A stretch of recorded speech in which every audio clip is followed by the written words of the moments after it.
Okay, so we will be having a short session on ORE Part 1. What is ORE Part 1 exam? What is ORE Part 2 exam? And a little bit about the MFDS exam. Those who cannot hear can just log off and come back.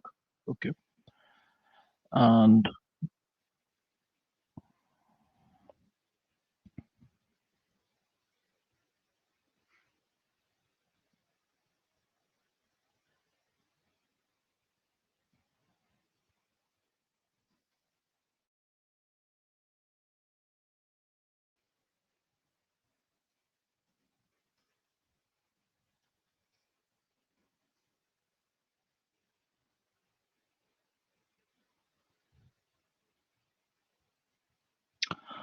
okay, so let's start then. Okay, it's already 3 o'clock, so let's start. Now we are going to talk basically about what is ORE Part 1 exam, what is Part 2, a little bit of difference with the LDS as much as I know, and then a little bit about the membership exams. We will be talking about why these exams need to be done. Okay, and we need to make sure that just to let you know as to what forms can be can be given in order to register with the ORE and how to prepare for it and how Plan ORE basically helps you. Okay, so why are we doing this? Why are we uh, doing the free session? One is because the free students have increased in the past 4 or 5 months, and uh, it is a little difficult for us to, answer every free chat basically uh, on the WhatsApp group on how to register or what is the exam or what are the books. So what we are trying to do is hopefully the free session will surely help all of you, and we'll also give you the links because the registration is something that Planwari does not help with, not even with the to the paid students. So it is always a good idea to look at the GDC website, okay, rather than asking on to us on the privately, and always to ask on the groups because on the groups there are so many people. I'm sure somebody will help. So, and this is just something to help you because we know that you are finding it really very difficult to understand as to how to start, how to go about it. How should I study? How should I register? So, hopefully, this class helps.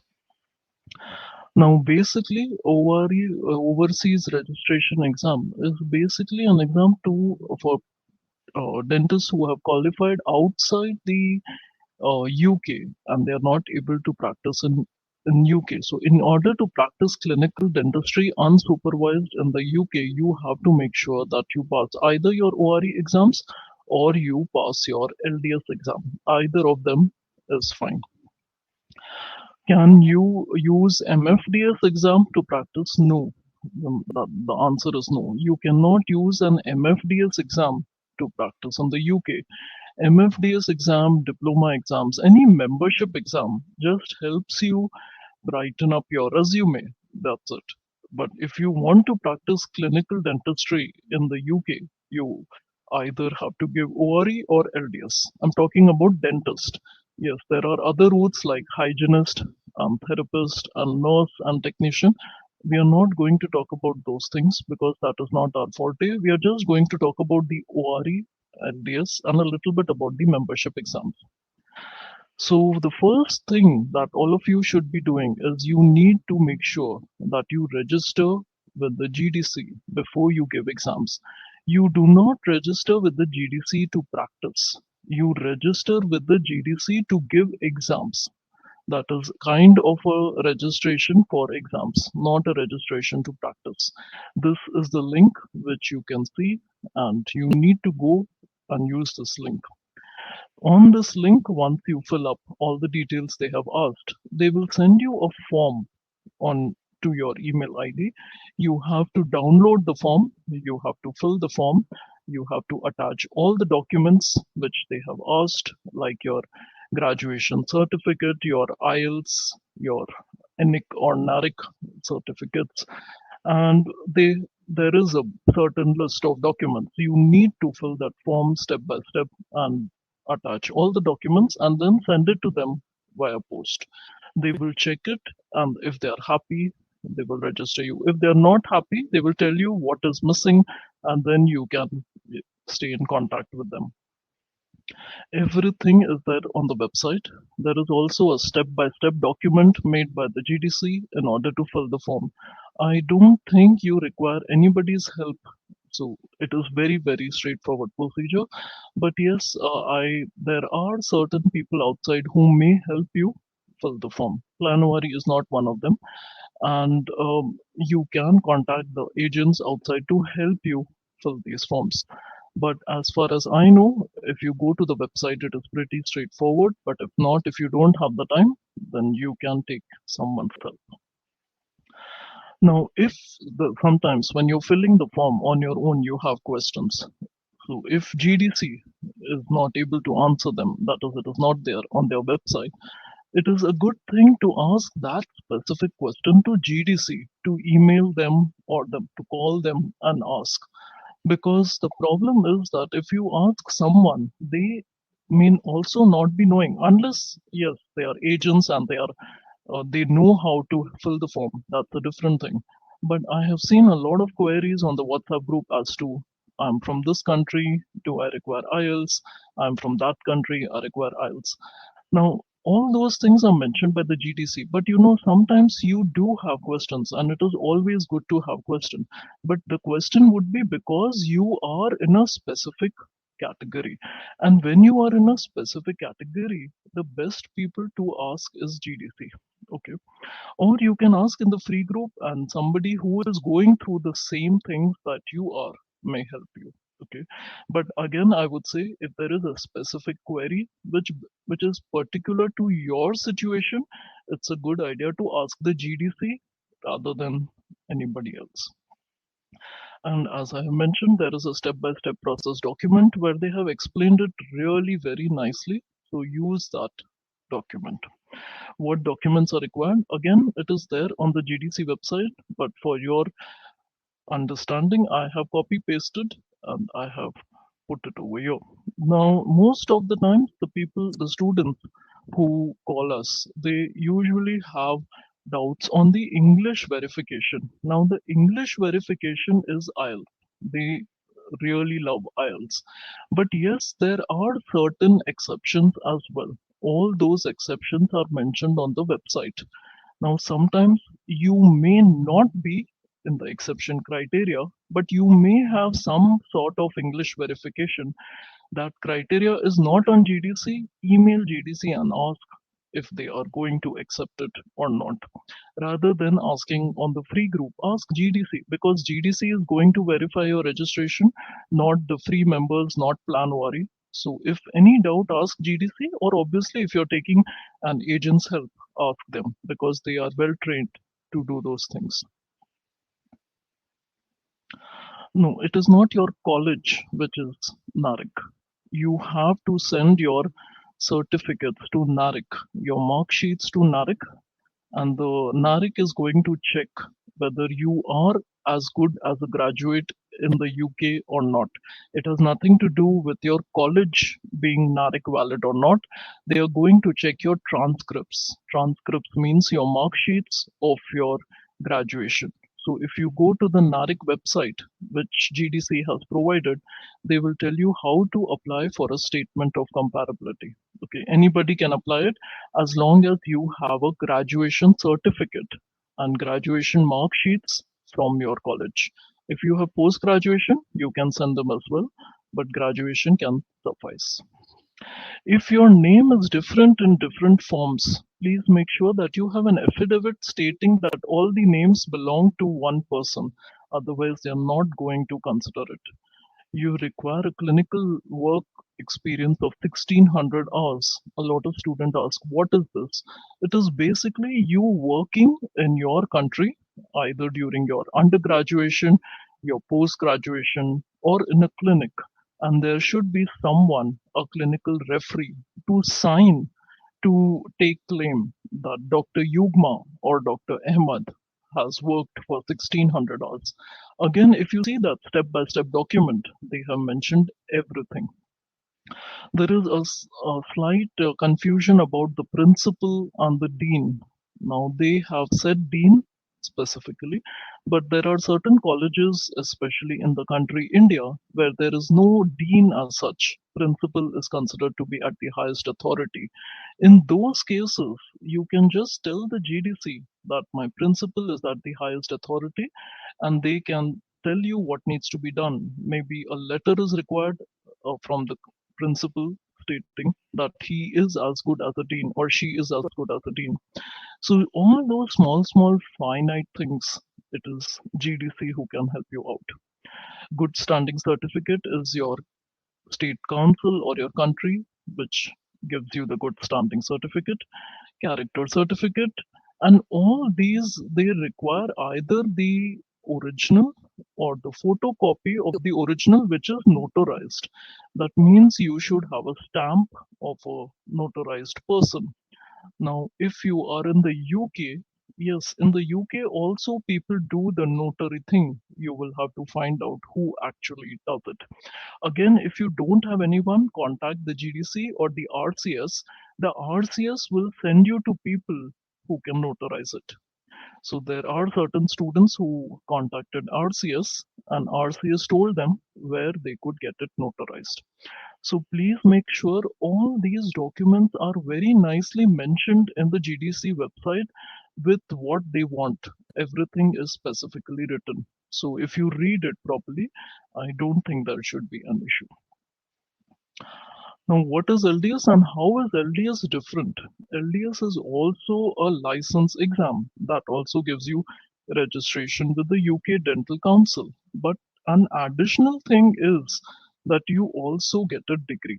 In ORE, you do not get a degree, but in LDS, you get a degree. That is, after your name, you have three letters stuck to it. Again, both have LDS also has part 1 and part 2, and ORE also has part 1 and part 2. But you can see that the frequency of exams of LDS are less and the frequency of exams of ORE are more. Again, these are all facts from 2019. After 2020, exams have not happened. So we don't know that whether the frequency of these exams will change, will increase, will decrease from the next year. So again, keep a look on the websites and they will tell you. But looking at the things which were happening till 2019, LDS online part 1 exam just happened once, not online, sorry, once a year. And for the first time in 2020, it happened online. And part 2 happens twice a year. ORE exam part 1 happens twice a year, April and August, and part 2 happens thrice a year, January, April, and September. LDS is a ballot booking. That is, you send them the form and they put it in a box, and then they will remove around 100 or 140 students, as many seats as they have. If you are among the lucky 100, excellent. If not, then you have to wait for the next exam. In an ORE exam, it is an online booking through your laptops or through your phones. Again, if you get in, you are in. If not, then you have to again wait for the next exam. The number of seats are also mentioned on the website. As far as I know, for ORE Part 1, they take 200 candidates for Part 1 exam for each exam, and for Part 2, they take around 144 candidates per exam. I'm not sure about the LDS number of candidates, but I'm sure that it is on the website. And finally, how is membership exam different from LDS?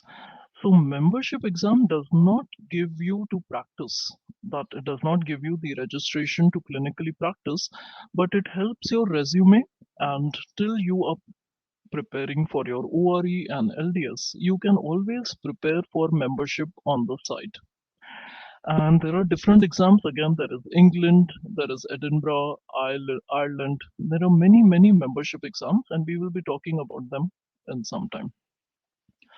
ORE and LDS, as mentioned earlier, it helps you with registration with the UK Dental Council, and you can clinically practice in the UK without any supervision.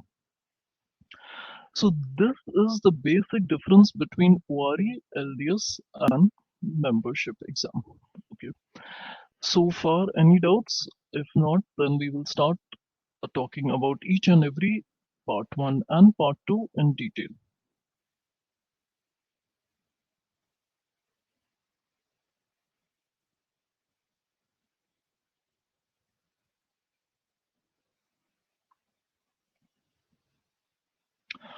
Okay, so now we are going to talk about the part one exam. Part one exam is a theory exam, and I'm talking about the till 2019. Okay, now it may become an online exam, I'm not sure, but till now, how it was a computer based exam. There are two exams in ORE, that is paper A and paper B. Paper A is basically your basics, like your physiology, anatomy, dental material, histology. Basically, they want to know your basics. Part B or paper B is more of your clinicals, like your prosthodontics, restorative dentistry, pedodontics, as well as the law and ethics which are used in the UK. So paper A and is on one day and paper B is on the second day. But unfortunately, in an LDS exam, both the papers happen on the same day, one after the other. There is just a short break between both the papers in LDS, and both the papers happen on the same day. But in ORE, paper A and paper 2 happen on two separate days. Now, each paper for ORE is 3 hours, and these papers either comprise of MCQs and EMQs. MCQs are multiple choice where you have to choose one answer between the 4 or 5 options that they give. You have to choose one option. EMQs basically has a set of 5 questions, and you can say a set of 5 answers, and you need to match the correct question with the correct answer. So all the 5 questions will have 5 answers, and you have to match the correct question to the correct answer, also called as match the column. So EMQs, the full form is extended matching questions, and MCQs is multiple choice questions. Your paper will be a combination of EMQs and MCQs for your ORE Part 1 exam. It will be a 3-hour paper.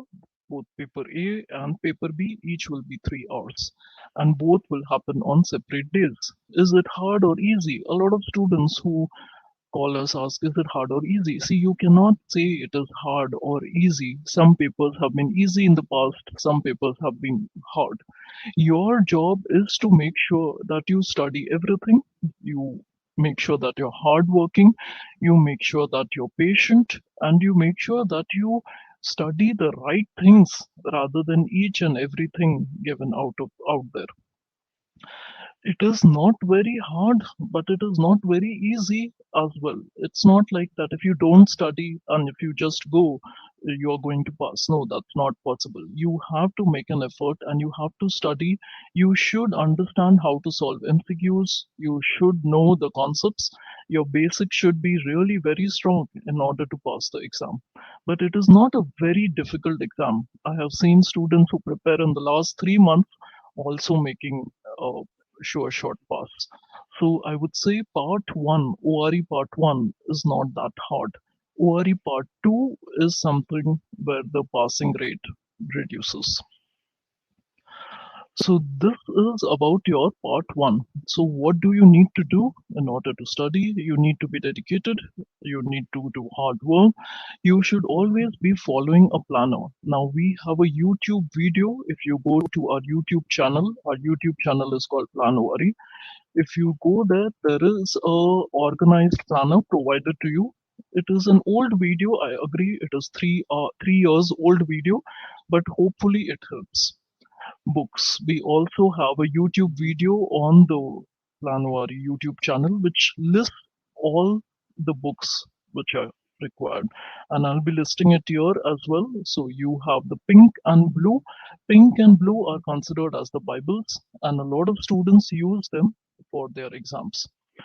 But it may not be sufficient because if you have seen the feedback questions, you may not be able to answer everything from pink and blue, obviously. So Churchill Masters are also really very good books, and Churchill is something that I really recommend uh, to read. For your oral path, Cousins. For your medicine, for your general medicine, Scully. For your radiology, Eric Waits. For your physiology, Vanders. For your anatomy, Nutters. For your dentures, McCracken. For your pedo, Welbury. For your perio, Carranza. For your local anesthesia, Malamed. Do I have to read all these books? No, obviously you cannot read the full book, but yes, from every book you may have to read a few chapters here and there. And at the end, all the BDA sheets, you should be aware of all the guidelines out there: Scottish, FGDP, BNF, delivering better oral health. There are many, many more which are not mentioned here. But as you study, you will be aware that there are a lot of UK guidelines and articles which they wish you to follow when you practice dentistry. Secondly, they keep getting updated every now and then, so you should be aware that sometimes new guidelines come. So you should know the changes that have happened in the guidelines. So these are the books, and for people who are preparing on their own without any agents or courses, then this is the book which you would require. If you go to the GDC website, they also have a reading list, which may not be very similar to this one. You can also use that as a practice list, obviously, because GDC themselves recommend, but this is also more than enough to pass. The thing is to strengthen your concepts. Okay, which book you read is not important at the end of the day, but do you know what is important in anatomy? What is a muscle? What is a nerve? Do you know about dentures? Is your basic strong? Is important. People who have read Netters may not pass, but people who have read BD Chaurasia of anatomy, which is an Indian textbook, may pass because these people may have a better concept. So understanding the concept is better, not comparing the books. Secondly, it is always good to go by UK books or rather than the other country textbooks. But there are some Indian textbooks which I also recommend to read because it does not mean that Indian textbooks are wrong, but there may be some guidelines that you need to know according to the UK. So basically, this is a good list for for everybody out there. But yes, you can go to the GDC website and look for the list of books given by them, which is little different from the ones everybody reads outside. So books, you should have an organized planner, and you should have a list of MCQs or EMQs and feedbacks with you. Where do you find them? Does Planoary provide it? We do, but we provide it in our courses. We do not provide it on free groups. There are a lot of free Facebook groups. Which groups I'm not aware because we are not on Facebook for now. But if you Google, you should get it. So there is a lot of material available, but there is no certainty as to how good they are, how good the answers are right. It is your job to verify them. So you have to know your theory, you should know how to solve your questions, and you should have a planner. And as I have mentioned, you should be dedicated and you should be wanting to do the hard work. If you feel this is too much for you, books, MCQs, planner, then you have to join a course. And Planwari is one of the courses that does help with part one and part two. Not Planwari, there are many other courses out there, so you can join a course which you wish to.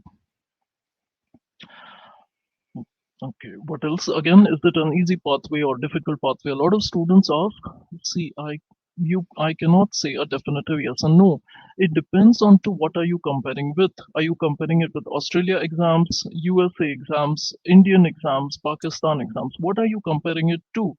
It itself is a very good non-biased exam, organized exam, and you don't have to get first rank. Yes, you have to pass, but you don't have to get a 99 percentage. Even if you get 50%, you are still through. And it is not an easy pathway. It is an easy pathway because it is an organized and a not biased exam, but it is not an easy pathway because you will have to do your hard work. It does take a good amount of your finances from your bank. You need to have patience to get the booking, and you need to be dedicated to the exam. It's just not that you just book the exam and then you sit. You have to keep studying. Can I do something else till I get the ORE exam? Yes, you can give membership exams. You can register yourself as a nurse, as a hygienist, as a therapist. You can come to the UK and work as study as a student. And all these things is not something that Planuari helps with, because to be honest, we don't help with the hygienist therapist registration, but there are a lot of people outside who do. So if you are giving ORE exams but you need something on the side, then you can do these. And also a good thing is giving membership exams, because they not only help you prepare for ORE LDS, but they also give you an additional boost to your resume. So we tell all the students that who are still stuck because the exams are nowhere in sight, start preparing for your membership, because it's more or less similar to ORE. What are the pass rates? A lot of students ask this. Again, the GDC has their pass rates for each and every exam. Go and look at this link and you will get all your pass rates. If you see part 1 has a good pass rate, there is a good pass rate in your part 1 exam. But if you again look at the part 2 exam, the rates may be a little less. Again, the success rate also depends on the exam. Sometimes Jan exams are difficult, April exams are easy, September exams are again moderately difficult. So it really depends on various things. No paper can be easy always, no paper can be difficult always. It depends on who sets it, who is the examiner, what is the format of setting, many, many factors. So I would say this is not something that you should decide whether I will give exam or not. You should give exam if you think you're confident and if you're ready to do the hard work. These are the pass rates of the part 2 exam, and you can see that the pass 2 rates are a little lower. If you see the overall rate, the overall rate is quite less. 39% people have passed and 61% people have failed. Always look at the brighter side. You may be in the 39%. If you are doing the hard work, you may be there in that percentage. Okay. But yes, again, part 2 exam is difficult because it has 4 components and you have to be really good. And in Planwari courses, only we have seen that a lot of students are not able to pass their mannequin. Mannequin is something where some people get it, some people don't. Okay. That again should not stop you from giving the exam. You have to be motivated all the time. There are a lot of free groups, Facebook groups, WhatsApp groups, and always be with people who are motivating you to get somewhere, not demotivating you. If you're with people who are demotivating you, the exam is difficult, it is going to cost you, then there's no point going ahead. You have to stay with people who are happy and who are appreciative and who push you to get to the zenith of things. So you have to be sure that you're with the right people around you. Again, this is another exam chart where here you can see the pass rate is slightly better than the earlier exam. That's what exactly what I was saying. Every exam is different. Okay. So your job is to study properly. Now, how do we help for the part 1 exam? We give you a schedule planner. We give a continuous WhatsApp guidance. We answer in 24 to 48 hours. We provide 3 theory classes to understand the concepts, because Plan ORE strongly believes that if your concepts are not clear, it is very difficult to understand the questions. We provide the notes so you don't have to go through all the books, because we have done the hard job for you. And we provide a good set of around 7,000 questions with answers so that you can revise. We also have some discussion classes where we discuss all the difficult questions, and it is always good to disagree. It is not always good to agree. So Whenever there is a disagreement between the students and the tutor, then we discuss, we look for references, and we try to sort out to get to the best answer. And we provide a lot of homework as well to make sure that all the time you have something to do. And any of you needs the part 1 course, you can always take a free trial to check before what everything is present before actually going and booking it on the website. So that's about part 1. And now okay, this slide just tells you the same thing again. We take it every subject step by step. So for example, if we'll start teaching you anatomy, we first give you a set of theory classes to understand anatomy. Then you get anatomy tests where you solve anatomy tests and you see whether you can solve them or not. And then we have a discussion class to discuss all the issues of that subject. And once we finish all the subjects, then you have mock exam papers where it tests your ability to solve multiple questions of multiple subjects at once in 3 hours, like you will actually be tested in a real exam paper. Okay, so that's about our ORE Part 1 course. Now coming to what is Part 2 exam. All okay with the Part 1 exam? Should we go ahead with the Part 2?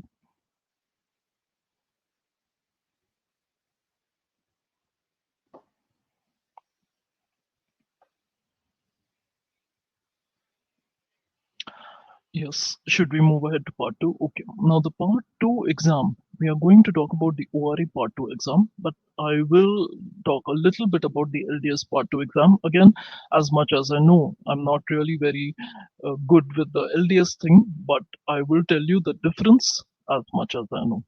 Now, ORE part 2 exam has 4 components. DTP, that is called as the Diagnosis Treatment Planning. OSCE, that is called as the Objective Structured Circuit, ME, that is a medical emergency, and mannequin. Now we are going to talk about each of these components so that you have an idea as to how they work. Okay, so before I go ahead on to how these 3 courses are or what these 3 courses are, I would like you to understand one thing that there are a lot of free videos again on the YouTube channel which talks about DTP, OSCE, and ME by Planowari. There are separate videos. I think there are 2 videos for DTP, 3 for OSCE, and 1 for ME. So you can have a look as to how you can have a look at those videos as well. But for today's session, we would be talking about DTP, OSCE, and ME. Okay, so we will be starting with the DTP. Okay.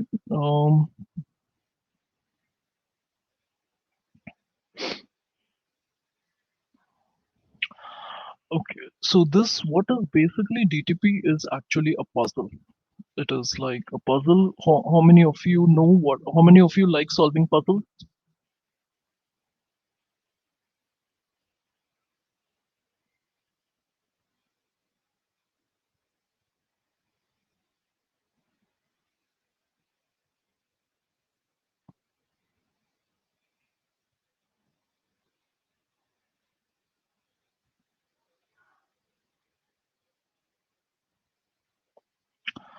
Okay. Can all of you hear me?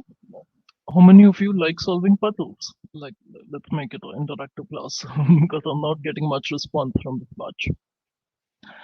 Okay. Now, puzzles is basically, something where you have a lot of pieces and you have to fit all the pieces in one place. So the people who like solving puzzles would probably like DTP because it's more or less like a puzzle and you don't get all the pieces at once. You get them slowly, slowly, slowly, and at the end, it forms a picture as to what it is. So the first thing in DTP is that it is one case, you have to solve one case, and you have about an hour, you can say 54 minutes for that case. So each of you, when you give your part 2 exam, you will have a 1 hour DTP. So basically, you go inside, okay, They give you a small sheet of paper and they give you a chief complaint of the patient. And the chief complaint would be that the patient has pain or the patient has bleeding gums, something dental related. So you get an idea as to why the patient has come to you. Then the main thing starts. You get 10 minutes to take a history. History means you have to ask everything. Which tooth is paining? How is it paining? What is the character of the pain? Pain on biting, pain on hot and cold, medical history, dental history, social history, expectations of the patient. There is a big set of history questions which will help you make the diagnosis. History is a very, very important aspect of your clinical work. So you have to make sure that you take a proper history. You have a blue color sheet and you have 10 minutes to fill the history sheet while talking to the patient. That is the first step. And that is the first step of the puzzle, you can say. The second thing is after those 10 minutes, then you get more pieces of the puzzle. So now you get clinical findings, you may get artifacts, you may get clinical pictures and various things, BP findings, or you may get x-rays, but usually x-rays are not given at this point. So now you have the history and you have the clinical findings. Using the history and the clinical findings that are provided to you, you have to fill the diagnosis sheet. So this is the orange sheet, and you have 11 minutes to fill three orange sheets. This is the first orange sheet, which is called the diagnosis. You have to make the diagnosis which you think is right. It's a provisional diagnosis now, okay? Provisional diagnosis means something that you're not sure of, but you think it is the right thing. Okay, this is not the definitive diagnosis, but a provisional diagnosis. So you have to write the diagnosis, you have to write down the x-rays which you require for the patient, which you would advise for the patient, and you also have to write down the investigations like your percussion test, your sensitivity test, bleeding index, plaque index, 6-point pocket chart, BV index, all these investigations, special tests that you would like to do in that patient. So, depending on your diagnosis, you will be advising for investigations and x rays. And all these three orange sheets you have to fill in uh, 11 minutes. You have 11 minutes to fill these orange sheets. So, use your history and your clinical findings and fill the three orange sheets.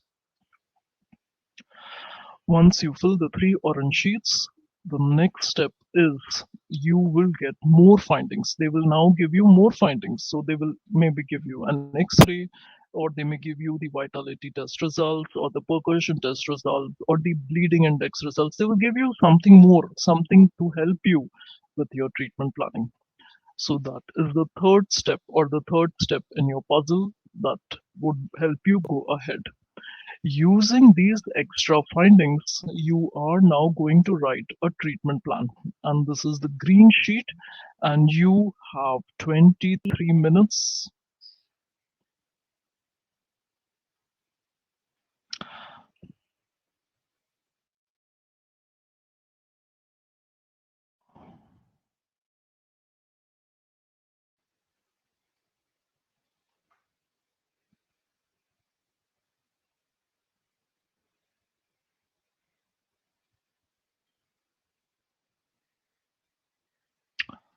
Can can all of you know? Can all of you know? Yes. Can all of you hear? Should we go ahead? Okay. So this part is 23 minutes, and 23 minutes you have to write the green sheets. You have a 4-phase treatment plan, and you need to tell your examiner what you're going to do at each phase of treatment plan. So you have to write the treatment plan, one, in the green sheet. You have to justify the treatment plan. Justifying means why do you think that treatment plan is good? For example, if Dr. Ambadi says that root canal treatment needs to be done, but Dr. Shabana says that extraction needs to be done. So Dr. Ambadi has to tell why root canal treatment is what is required. And Shabana has to tell why extraction is the better treatment. So you have to justify your treatment plan. You cannot just write any treatment plan. It should be a sound treatment plan, and it should take into account the patient's medical history, the patient's financial status, everything. You cannot just give a treatment plan out of the air. You have to think about it cautiously and make a proper treatment plan and justify. You also have to tell the examiner what will you do as a GDP and whom will you refer to. For example, for certain things, you may have to refer to a specialist. So if you think a specialist referral is required, you have to mention that. And that is 23 minutes. In 23 minutes, you have to write your green sheets. The last 10 minutes, your patient comes back to the room and you have to give your presentation in a verbal format. That means you have to explain to your patient what to do step by step, 10 minutes. That means you have to tell the patient what is the problem he has, what are you going to do, what are the options, and so on. Basically, talk to the patient, which I'm sure all of you do in your clinic. So it's a 54-minute case where you get 10 minutes for history, 11 minutes for filling the orange sheets of diagnosis, investigations, and x-rays, 23 minutes to interpret your x-ray, write your treatment plan, justify it, and 10 minutes to explain everything to the patient. That is your DTP. Now, how does it differ from LDS? Now, LDS also has DTP, but unfortunately, they don't call it DTP. They call it as the unseen cases.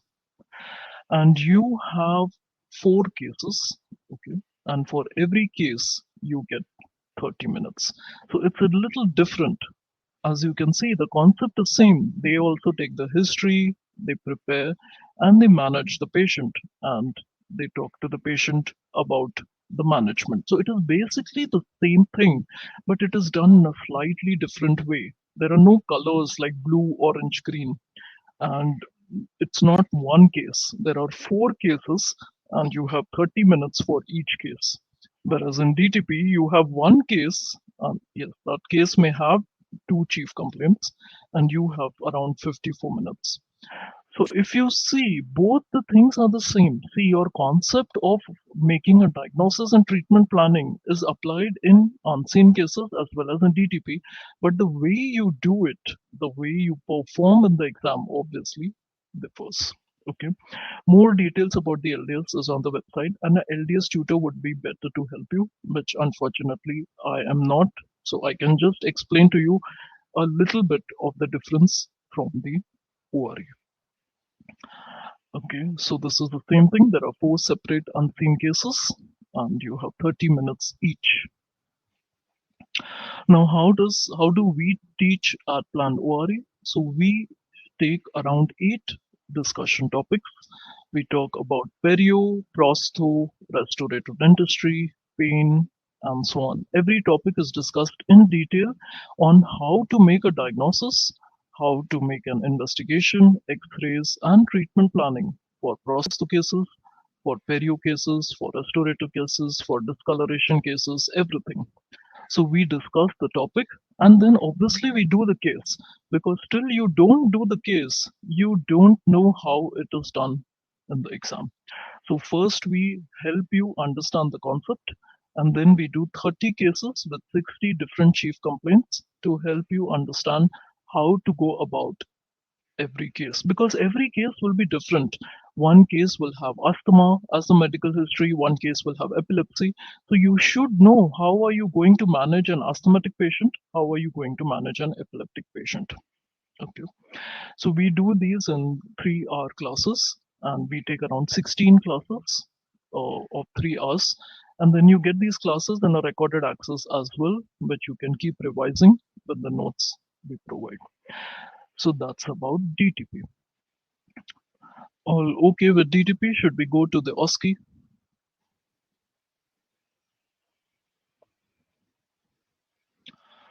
Okay. Now, OSCE is the second component of your Part 2 exam, and it comprises again of 3 different parts: actor OSCE, written OSCE, and skilled OSCE.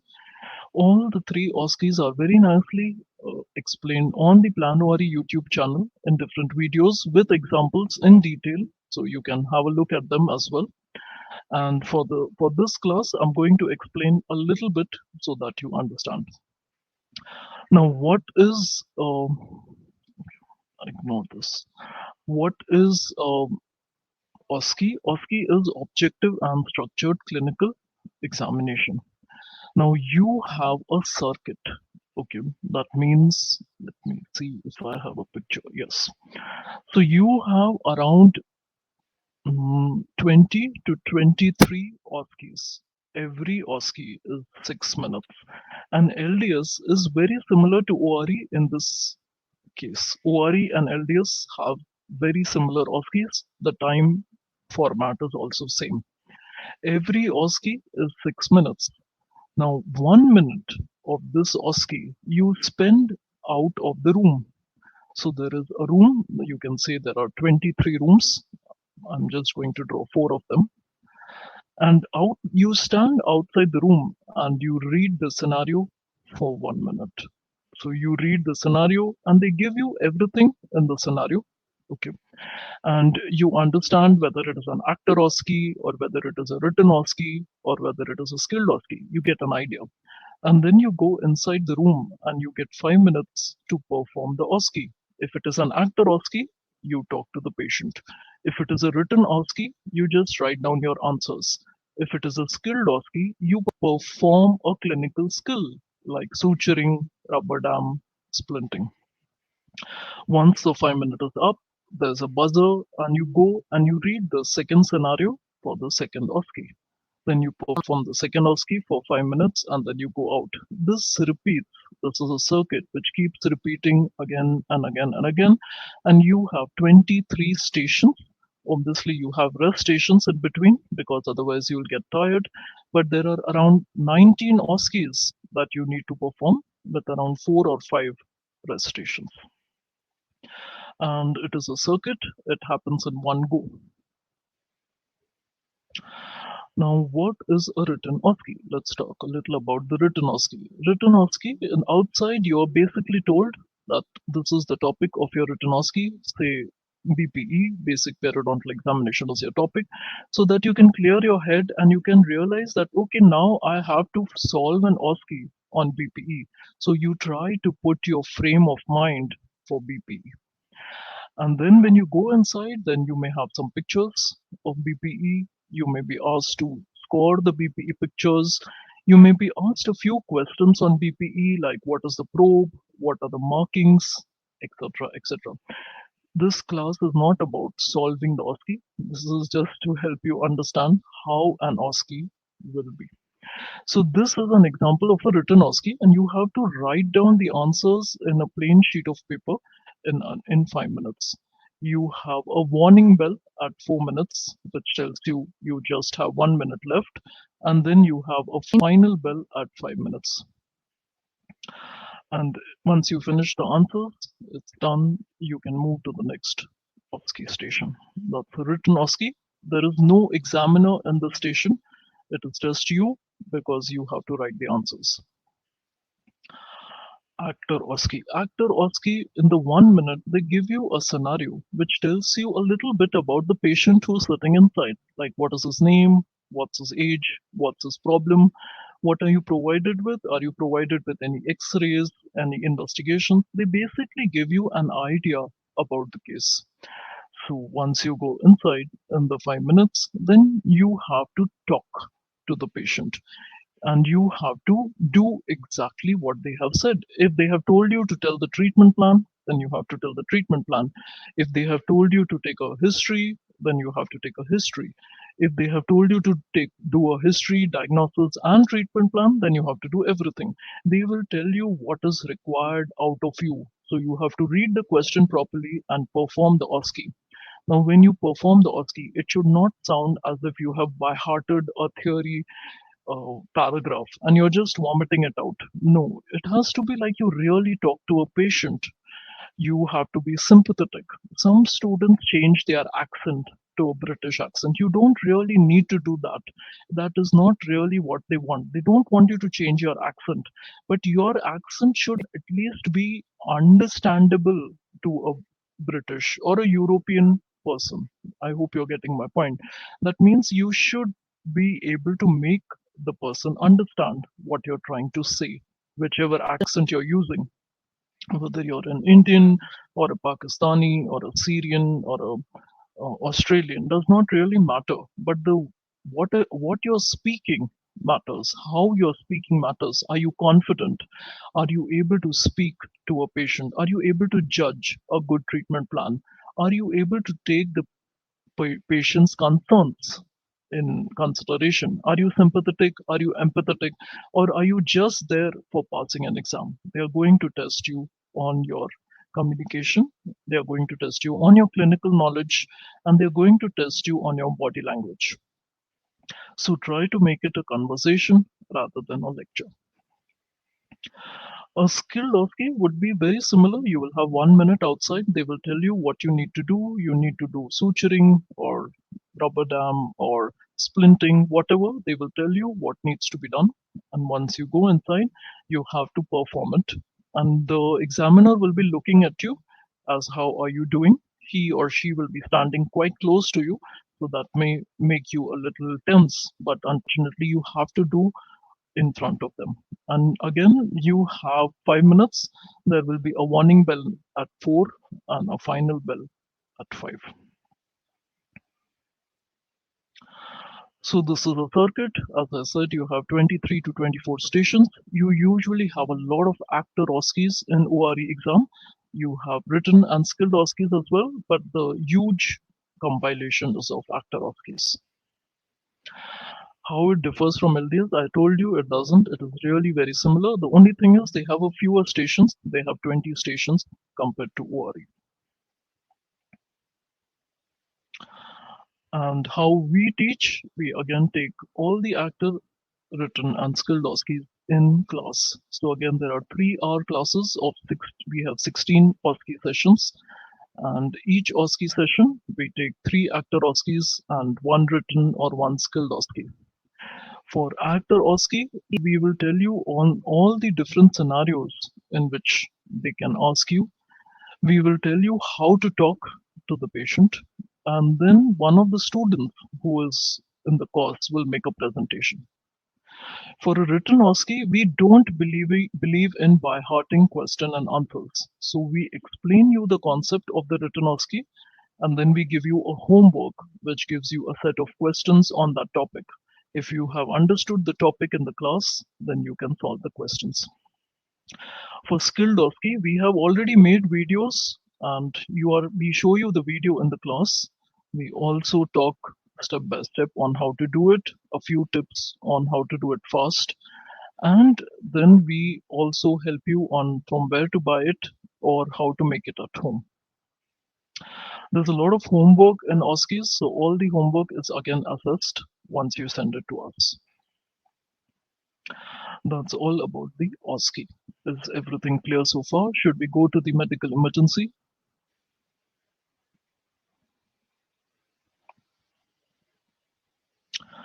Okay. So the medical emergency, it is called as ME, and LDS people don't have medical emergencies. So LDS people have medical emergencies in the OSCE.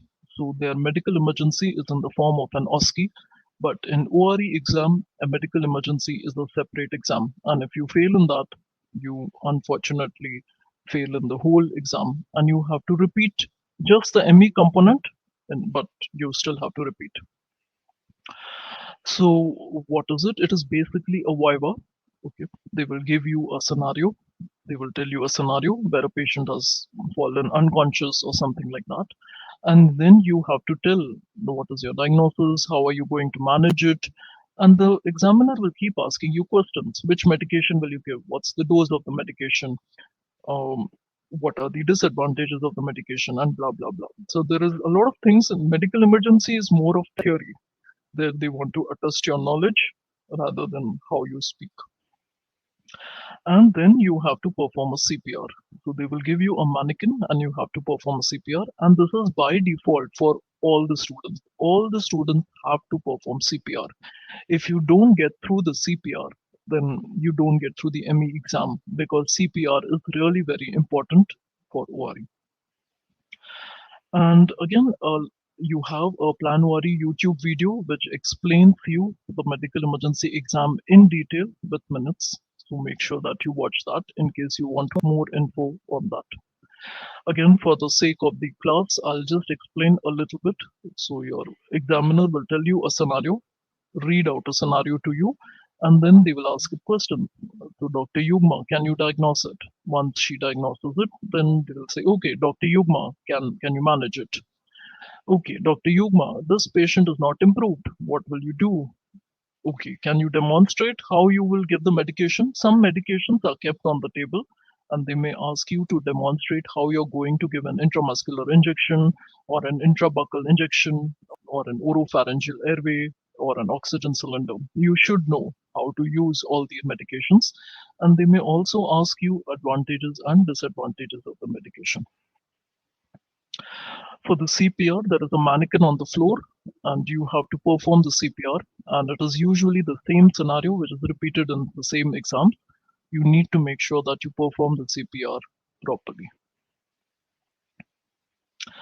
This is not there in LDS. Medical emergency comes as a part of the OSCE, which is actually, I would say, a little difficult because there they have to actually tackle a patient who is suffering a medical emergency. In ORE, it is a theory, so you just have to talk the theory part. But in LDS, you also have to enact how you will take care of the medical emergency. So I think it's a little bit difficult, but again, that's how it is. So how we do medical emergencies, this is the shortest course. It's a 4-day course, and every day there's a 3-hour class. And we will be talking through all the medical emergencies, and we will be showing you videos on how to do CPR, how to use oxygen cylinder, oropharyngeal airway, everything in detail with notes and recorded classes. And that's all about your part 2. We will not be talking about mannequin because Planwari as such does not give mannequin courses. Mannequin, to give you a basic knowledge, you have a mannequin, that is your Frasco teeth, and there's a list of exercises which you need to practice.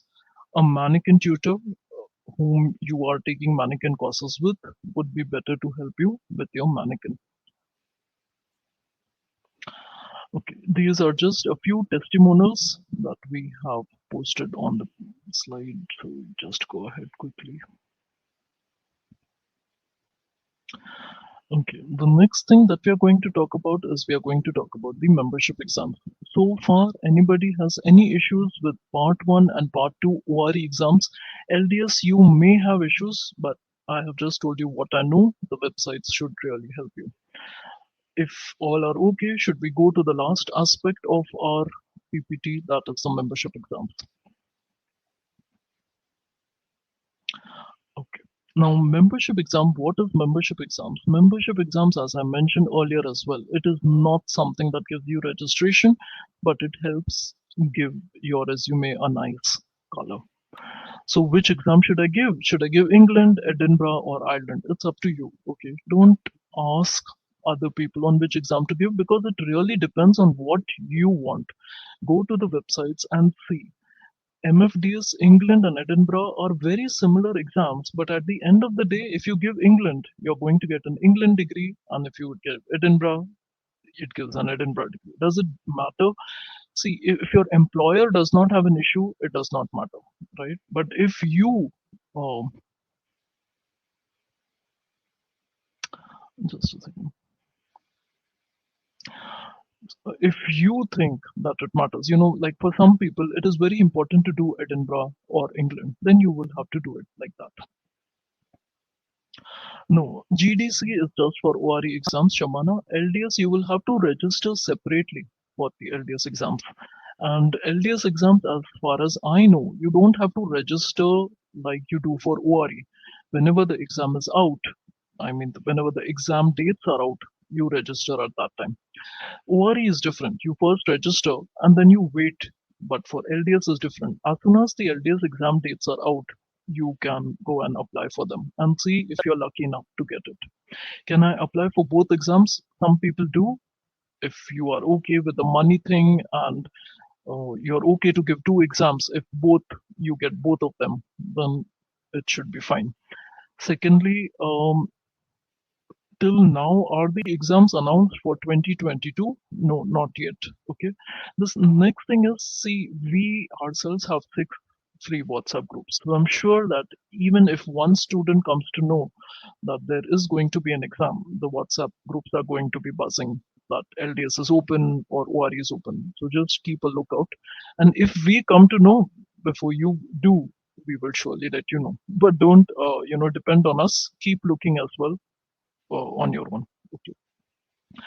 Okay, coming to the membership exam. Now we are going to talk a little bit about the membership exam, just giving you a little bit of the detail of each of the exams.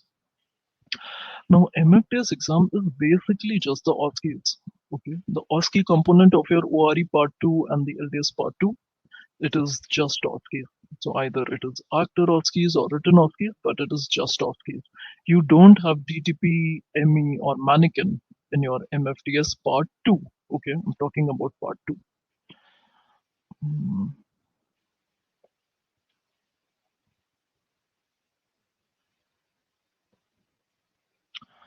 okay, I think I have put the wrong PPT. Just give me a minute.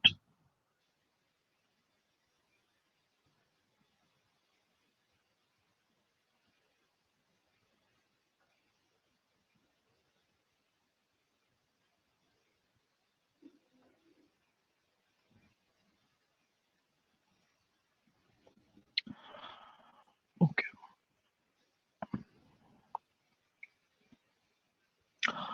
Mm, yes, I would say, Shamana, it is very beneficial because it is more or less the same thing. Your part one exams are almost the same as MFTS. When I say almost the same, I don't mean exactly same. Okay, the number of questions may be different, the number of areas where MFTS focuses is different, but yes, it will surely help you, for your ORE exam. Part two, when you're giving the OSCE exam, you are going to give an OSCE exam for ORE and LDS as well. So it prepares you beforehand on how to face uh, actor patient, on how to face an exam. So yes, it will surely help.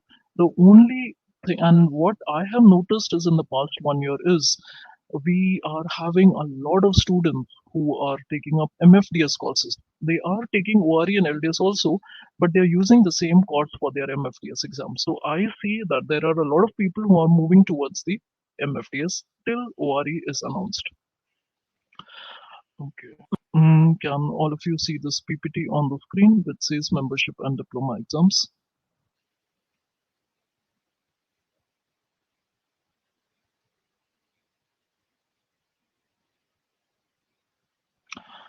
Okay, I hope all of you can see them. Now, there are many exams like there is MFDS, there is MJDF, MFD, and there is Diploma of Primary Care Dentistry. There are many more as well, but we are just going to talk about these. Secondly, MJDF is now not happening. It was stopped in 2020, 2020, yes, and now it's not happening. So it's just MFDS of England, MFDS of Edinburgh, MFDS of Scotland, and MFD of Ireland, and Diploma of Primary Care Dentistry of Ireland. Now, as I said, there are many, many more exams, but to be honest, I'm not aware of them. You can go onto the websites and check if that helps you. So, what is the MFDs? How do they help? They basically help you for their knowledge. They help you prepare for your Part 2 ORE exams, as Shabana asked. It gives you membership benefits with the RCS, so you get access to a good amount of library with all your articles, BDA sheets, you get access to all of them. And if you're preparing for doing post graduation in the UK, then yes, it surely helps you for that as well. So it is basically strengthening your resume or strengthening your knowledge or strengthening your preparation for your exams. And the extra advantage of the diploma of primary care dentistry is that when you give a diploma of primary care dentistry, you basically get the what you say, you get a degree after part one, or you get a certificate after part one. But MFDS exam is not like that. You will get a certificate only when you pass your part 2. So you have to pass part 1 and part 2. But diploma exam, you get a diploma after part 1, and then you can again give part 2 as well and get a second certificate. So diploma, you can just do it with part 1. And this is one of the certificates of one of our students. We have not put the name there, but they get the degree certificate, or you can say a certificate from the RCSI, that is of Ireland, of Diploma in Primary Care Dentistry. Okay, so what is the eligibility criteria? You will have to go onto the website and check, but basically you just have to be a graduate. Yes, there are certain exams that which may require you to either have a post-graduation or certain clinical hours of practice. So please make sure that whichever exam you're giving, first look at all the exam regulations of eligibility. Whether you're giving England, Edinburgh, Ireland, please go to that website and check out the criteria. So this is again for the MFDS Edinburgh. You basically just need to be a graduate but from your own country, a valid certificate from your country. But again, my advice is to go and check before you apply for any exam, because these exams are expensive. So just don't apply before knowing everything about it. Now, what is the entry? Okay, this is just the criteria for the MFD, that is the Ireland exam. Again, your undergraduate dental qualification is more than helpful for your diploma and MFD Ireland. Now we are first going to talk about the part 1 exam of MFDS, MFD and Diploma Primary Care Dentistry. So your MFDS England, the part 1 exam of MFDS England comprises of 150 single best answers. So you have 3-hour paper with multiple choice questions. Whereas your MFDS Edinburgh Glasgow exam, this exam again has 180 single best answers. So as you see, everything is multiple choice questions, right? But MFTS England has 150, MFTS Edinburgh has 180, so that differs. For MFD, that is for the Ireland exam, they have true and false MCQs, and they also have single best answers. So they have some true and false and some single best answers. And for Diploma of Primary Care Dentistry, they have 375 true and false MCQs and again some single best answers. So Ireland exam basically is true and false. That is, they'll give you a statement and you have to say it is true or false. Okay. So your your anatomy, physiology, dental material is going to remain the same, but the exam format obviously differs. Okay, now what is the difference between MFD Ireland and Diploma of Primary Care Ireland? So as I mentioned earlier, for MFD Part 1, if you give MFD Part 1, you have to give MFD Part 2 to get your certificate. But for diploma, you will get a diploma certificate just at the end of the first exam. So that is actually a very, very beneficial thing to happen. Okay. But again, it is up to you as to which exam you would like to give.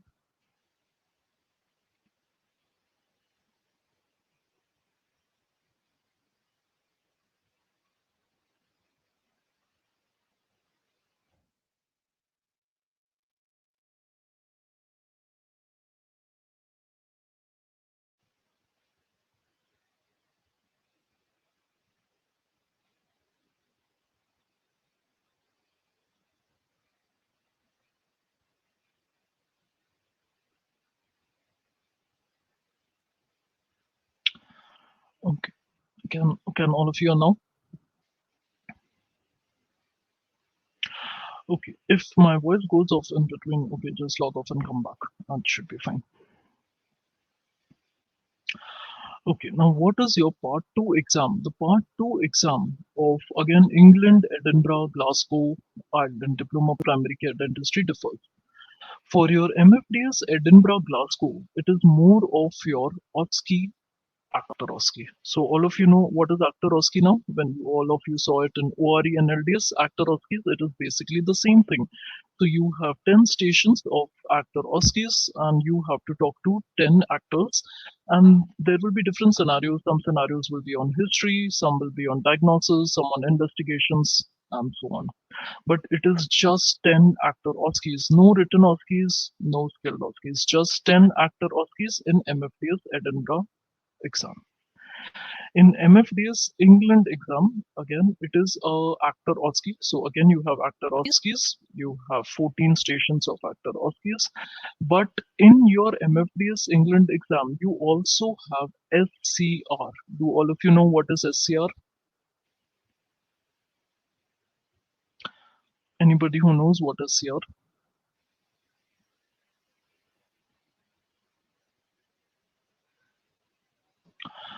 Yes, structured clinical reasoning. So that is kind of a viva.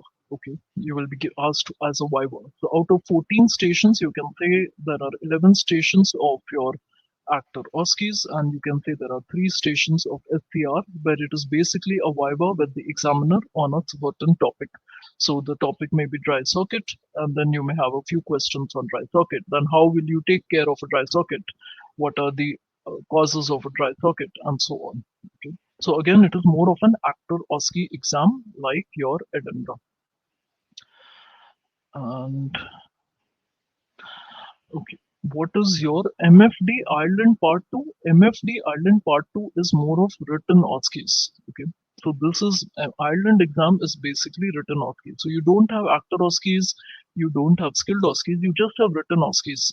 So if you are someone who is good with writing, then you should take Ireland exam. If you are good who is someone with speaking to the patient, then you should take the actor OSCE. That can be MFDS England or MFDS Edinburgh. So it really depends on what kind of a person you are. You're good for actor OSCEs or you're good for written OSCEs. It really depends. So again, you have 15 questions and 90 minutes, and you have 6 minutes for each question. And because now it is an online exam, you have to type. You don't have to write, but you have to type. So you should have good typing speed. And earlier, when the MFD exam was not online, they also had a viva with the examiner. But for now, for some few months, they have suspended the viva. So it's a good thing if you're worried about vivas. This is the exam. You can just give a typing written OSCE exam. No, as I mentioned earlier, Shabana, it really depends on what you want. Because if you're applying for a job in England, they may not appreciate you doing an Ireland exam. Or if you're doing a job in Ireland, they may not appreciate an Edinburgh. It doesn't matter. If your employer does not have an issue, there should not be an issue. But there may be an issue if your employer is a little finicky about that part. Okay. But I think anything extra, anything more than your BDS is always an addition. Whether it is Ireland, Edinburgh, or England should not matter. But it depends on what your employer thinks rather than what I think. Okay. Diploma of Primary Care Dentistry gives MFDS you okay. Diploma of Primary Care Dentistry. The advantage of Diploma of Primary Care Dentistry is that you get a diploma certificate just after giving your part one, and then you can directly apply for your MFD part two. Okay, MFD, the Ireland written OSCE exam. Can you give MFDS Part 2 of Edinburgh or England after Diploma of Primary Care Dentistry? I don't know. A lot of students ask me. It is not there on their website because this is an Ireland exam. They allow you to give the Part 2 of an Ireland exam. Okay. Can you give England or Edinburgh after diploma? I don't know. It is not there on their website. So good idea is to ask the Ireland officials or the Edinburgh officials or the England officials because they have not mentioned anything on their website. As far as I know, they usually don't have issues. You can switch between exams, but it is always better to ask the authorities if it is not mentioned on their website, because otherwise you may have an issue later on. So just check it out. After Diploma of Primary Care Dentistry, you can give MFD Part 2 Ireland for sure, but I'm not sure whether you can give Edinburgh or England Part 2. Okay, and I think there's an issue with the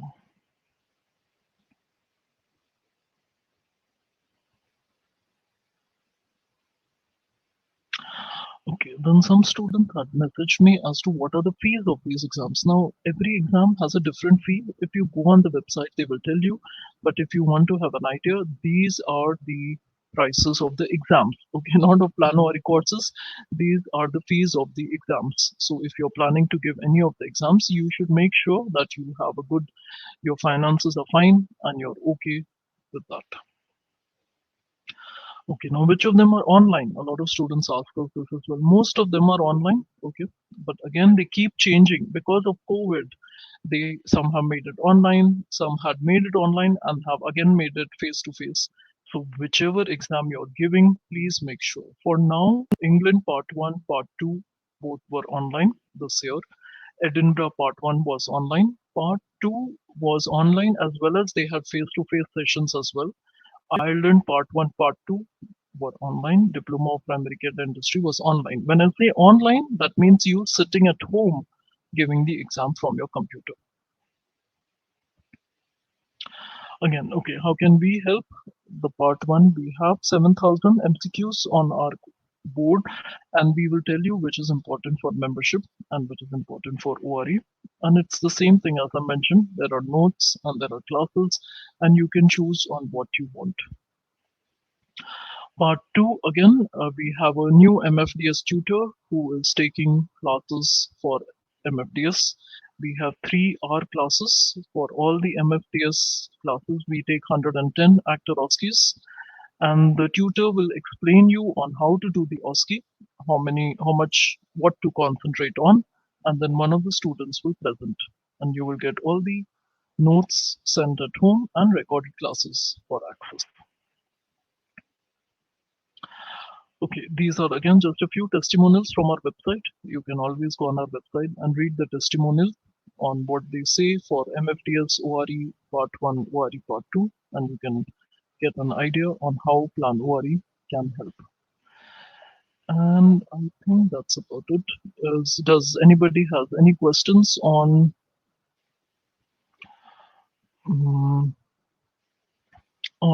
MFDS, on membership exams? Okay, so let me know if you have any questions. These are just slides to show you about our courses. These are our part one courses, and these are our part two ORE, LDS, and MFDS courses. And again, everything is there on our website, so you can go and check it out over there as well. And if you have any doubts, let me know in today's session. If not, we will be logging off.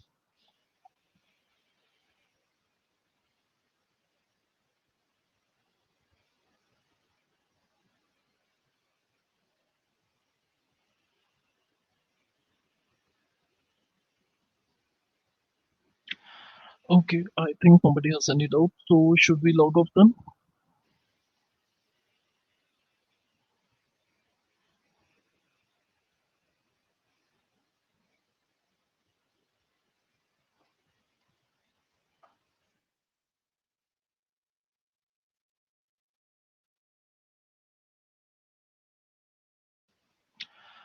Okay.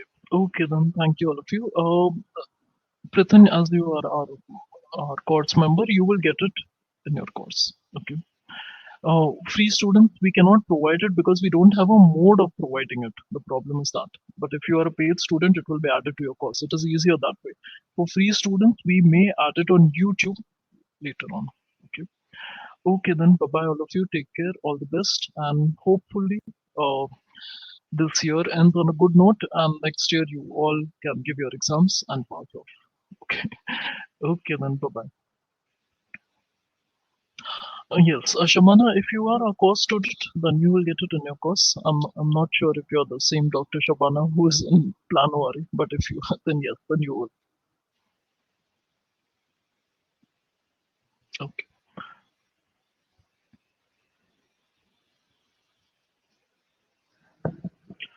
Okay, then anybody has any more doubt? Okay, then bye bye, all of you. Have a good day.